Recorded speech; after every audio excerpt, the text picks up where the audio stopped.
एक बार भगवान इंद्र ने डिसाइड किया कि वो 12 साल तक बारिश धरती पे ना बरसाए।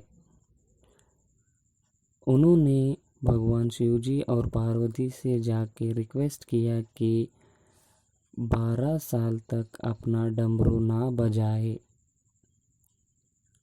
इस बात से सहमति होकर शिव जी ने हाँ कह दिया। अब इस डमरू से क्या लेना देना है, आपको कहानी के एंड में पता चल जाएगा। पूरी दुनिया में ये बात फैल गई कि 12 साल तक अब बारिश होने वाला नहीं है।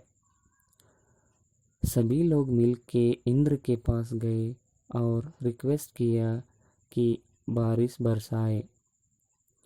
लेकिन इंद्र ने कहा, यदि भगवान शिवजी ने अपना डमरू बजा दिया तो मैं बारिश बरसा दूंगा। ये सुन के सभी लोग भगवान शिवजी के पास गए और अपना डमरू बजाने के लिए रिक्वेस्ट किया। लेकिन भगवान शिवजी ने साफ साफ मना कर दिया अपना डमरू बजाने के लिए। उन्होंने कहा कि मैं अब 12 साल तक डमरू नहीं बजा सकता। बहुत ही निराश होकर सब लोग लौट गए। सभी फार्मर्स बहुत निराशा थे क्योंकि वो जानते थे कि 12 साल तक तो बारिश होने वाला नहीं है।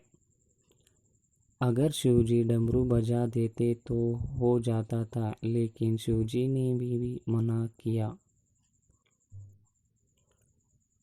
एक फार्मर ने अपनी ज़िंदगी एज यूजुअल बिता रहा था।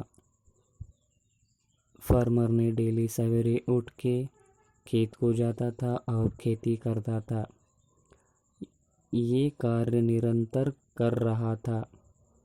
गांव के सभी लोग परेशान थे कि वो जानते हुए भी खेती कर रहा है कि 12 साल तक कोई बारिश होने वाला नहीं है।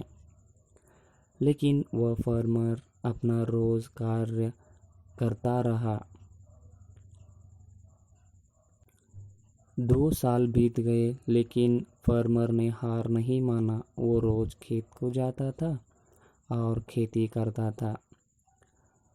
किसी ने अचानक जाके उसे पूछा, भाई तू ये जानते हुए भी खेती क्यों कर रहे हो?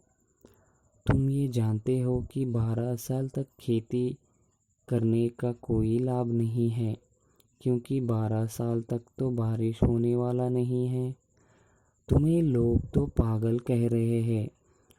तुम अपना काम छोड़ दो और बारिश का इंतज़ार करो 12 साल तक।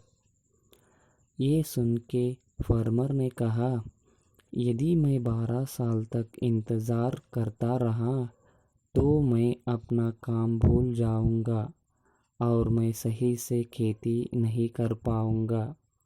हाँ, मैं जानता हूँ कि 12 साल के बाद बारिश आने वाला है, लेकिन मैं ये नहीं कर सकता कि मैं अपना काम भूल जाऊँ।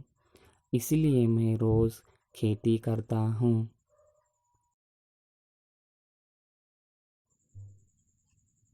बड़ी आश्चर्य की बात है, ये बात शिवजी और पार्वती जी ने सुना और पार्वती जी ने भी कहा शिवजी से, अगर आप भी 12 साल तक अगर डमरू ना बजाए तो आप भी डमरू बजाने का भूल जाएंगे। इसलिए तुरंत आप डमरू बजाइए। ये बात सुनकर शिवजी ने अपना डमरू उठाया और डमरू बजा दिया। जैसे ही डमरू बजा दिया, बारिश की वर्षा हुई। इस कहानी से हमें ये सीख मिलती है कि लॉकडाउन चाहे कितना भी साल हो, हम अपने कर्तव्य की पालन करें। क्या पता शिवजी खुश हो के एक दिन डमरू बजाए और कोरोना जैसी महामारी इस दुनिया से मिट जाए।